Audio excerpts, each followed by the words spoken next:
If you are someone who spends your life taking care of other people, and lately you've noticed you just don't care as much anymore, that is not you becoming a bad person. That is compassion fatigue, and it is a medical reality.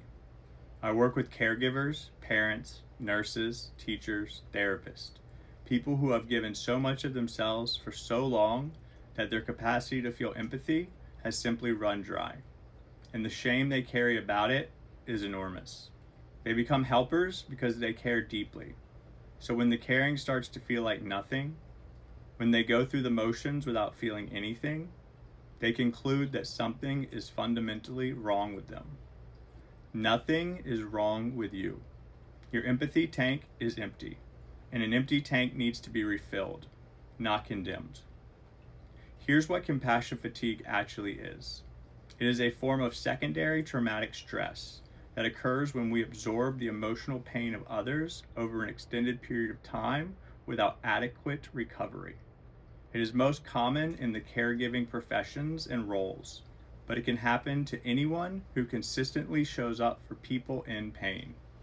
Parents of struggling children, partners of people with mental illness, friends who are always the one others lean on. The symptoms look like burnout, but they are more specific. Emotional numbness towards the people you're supposed to care about. Cynicism where warmth used to live.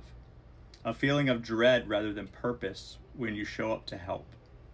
This is not weakness. This is a physiological response to sustained empathetic demand without recovery. Here's what to do when you're experiencing compassion fatigue. You can't give from a self that doesn't exist anymore. Recovery requires what I call empathetic boundaries, and they work like this.